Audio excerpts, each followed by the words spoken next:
স্মার্টফোনের top 5 tips and tricks এস boss. কোনোটা টিপস অ্যান্ড ট্রিক্সের মাধ্যমে আপনার স্মার্টফোনের যাবতীয় ফটো ভিডিও ফাইল লক করে রাখতে পারবেন, তাও আবার বাই ডিফল্টে আপনার গুগল ফাইলসের মাধ্যমে কোনো ধরনের থার্ড পার্টি অ্যাপ্লিকেশনের প্রয়োজন পড়তেছে না। আপনার স্মার্টফোনের যে মেইন স্টোরেজ রয়েছে ওইটা বাদেও আপনি আলাদা একটা স্টোরেজ ইউজ করতে পারবেন, যাতে করে আপনার ফটো ভিডিও যাবতীয় ফাইল টাইল সব কিছু রাখতে পারবেন। যদি আপনি সে সমস্ত আনসিন করা ডিলিট করা যাবতীয় এসএমএসগুলো দেখতে পারেন, তাও আবার বাই ডিফল্টে আপনার স্মার্টফোনের সেটিংসের মাধ্যমে, তাহলে ব্যাপারটা কেমন হয়? নিশ্চয়ই ভালো হওয়ারই কথা। ভিডিও শুরু করার আগে বড়সড় একটা রিকোয়েস্ট থাকবে আমাদের চ্যানেলটাকে সাবস্ক্রাইব করার জন্য। অনেকে না সাবস্ক্রাইব করার কারণে আমরা যে রেগুলারলি ভিডিও আপলোড করতেছি তারা কিন্তু পাচ্ছে না। সো অবশ্যই সাবস্ক্রাইব করতে পারেন। হেই দেয়ার, 7 কাম ইয়ার, নিশ্চয়ই ভালো রয়েছেন। আচ্ছা, ফার্স্টে নাম্বার ওয়ান, আপনার স্মার্টফোনের মাধ্যমে কিন্তু আনলিমিটেড স্টোরেজ বাড়াই নিতে পারবেন বা আলাদা একটা স্টোরেজই ইউজ করতে পারবেন। লাইক আপনার photo video what ever file tile সব কিছু কিন্তু রাখতে পারবেন। আপনার যে মেইন ইন্টারনাল স্টোরেজ রয়েছে ওইটার বাহিরেও আলাদা একটা স্টোরেজ তৈরি করে নিতে পারবেন। তো সেই কাজটা করার জন্য আপনার তো অবশ্যই গুগল ফটোস রয়েছে, রাইট? তো আপনি গুগল ফটোতে চলে আসলেন। ফার্স্টে আপনি ভিডিও সিলেক্ট করতে পারেন, আইদার ফটো সিলেক্ট করতে পারেন। আমি ফটোটা দিয়ে আপনাদের দেখাই দিয়েছি। অলরাইট, দেখতে পাচ্ছেন শেয়ার নামে একটা অপশন দেখতে পাবেন। তো এখানে ক্লিক করে দিলেন। সো এখান থেকে ক্রিয়েট লিঙ্ক দেখতে পারবেন। জাস্ট আপনি এখানে ক্লিক করে দিবেন।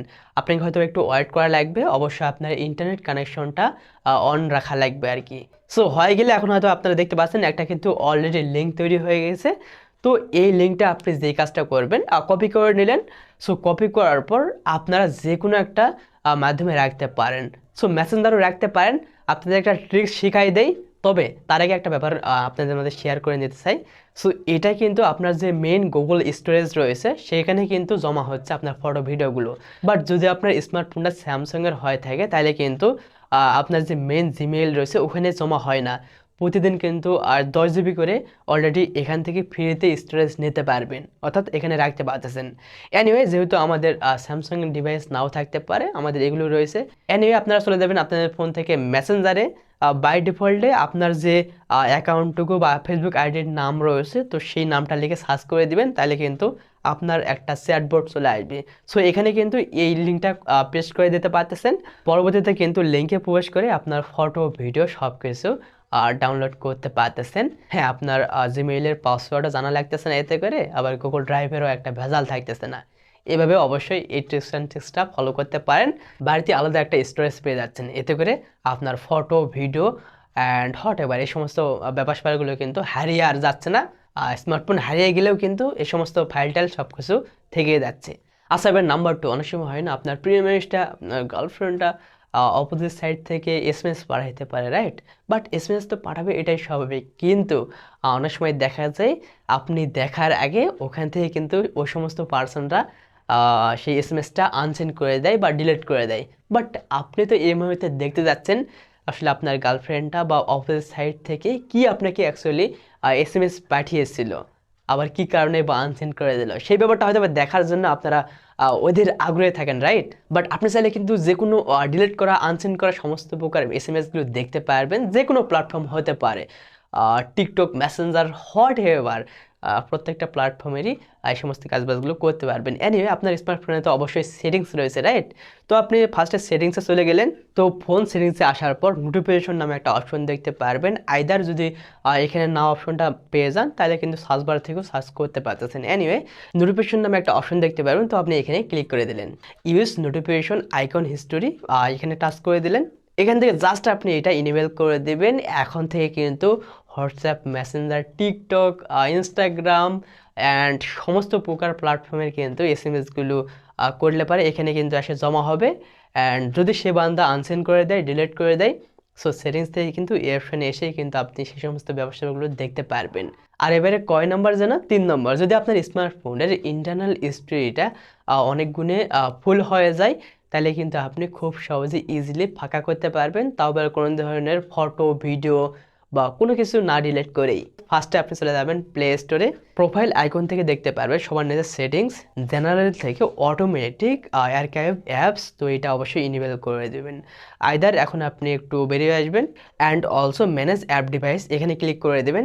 পুনরায় ম্যানেজে ক্লিক করার পর ডিস ডিভাইস থেকে নট ইনস্টলড এখানে ক্লিক করার পর আপনারা হয়তো দেখতে পাচ্ছেন যাবৎকালে যতগুলো আপনি অ্যাপ্লিকেশন আপনার প্রয়োজনের ক্ষেত্রে আপনার স্মার্টফোনে ইনস্টল করছেন বাট কাজ শেষে আনইনস্টল করছেন, বাট তারপরে কিন্তু সেই সমস্ত অ্যাপ্লিকেশনগুলো এখানে শো করতেছে হয়তো বা আপনারা হয়তো বা দেখতে পাচ্ছেন। সো এই সমস্ত অ্যাপ্লিকেশনগুলোকে কিন্তু মার্ক করে করে এক কথায় ডিলিট করতে পারবেন কর্নারে ডিলিট আইকন থেকে, দেখতে পাচ্ছেন হয়তো বা।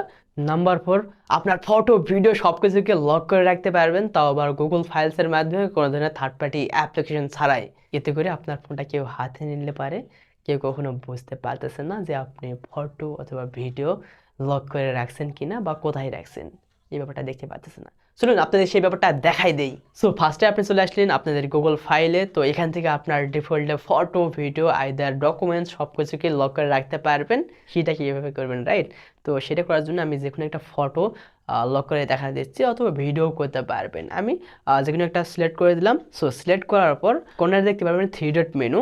সো ডিফল্টে আপনারা দেখতে পারবেন মুভ টু সেভ ফোল্ডার, তো আপনি এখানে ক্লিক করে দিলেন। ডিফল্টে আপনাদের হয়তো একটু ওয়েট করা লাগতে পারে। দেন এখন আপনি পরপর নতুন একটা পাসওয়ার্ড যুক্ত করে দেবেন। সো এখন প্রশ্ন হতে পারে এই সমস্ত লক করা ফটো ভিডিওগুলো কোথায় আপনি পেয়ে যাবেন। সো ডিফল্টে আপনাদের হোম স্ক্রিন থেকে দেখতে পারবেন আপনার গুগল ফাইলস থেকে সেভ ফোল্ডার নামে একটা অপশন, তো এখান থেকে কিন্তু আপনি যাইতে পারতেছেন পাসওয়ার্ডটা দিয়ে আর কি। আবার আপনি চাইলে 3 ডট থেকে এটাকে হাইডও করতে পারতেছেন, যাতে করে আপনার ফোনটা যদি কেউ হাতে নেই সে কিন্তু অনায়াসে বুঝতে পারতেছে না যে আপনি আসলেই লক করে রাখছেন কি না। লক নামে যে অপশনটা এটা কিন্তু হাইড হয়ে যাচ্ছে, আবার আপনি চাইলে কিন্তু আনতে পারতেছেন। আর এবারে নাম্বার 5, এই অ্যাপ্লিকেশনটা আপনার মাস্ট কাজে লাগবে। যেমন শর্টকাটে আপনি অনেক কাজবাজগুলো করতে পারবেন। আপনার যে মেইন ক্যামেরাটা রয়েছে জাস্ট একটি ক্লিকে ওপেন হয়ে যাবে।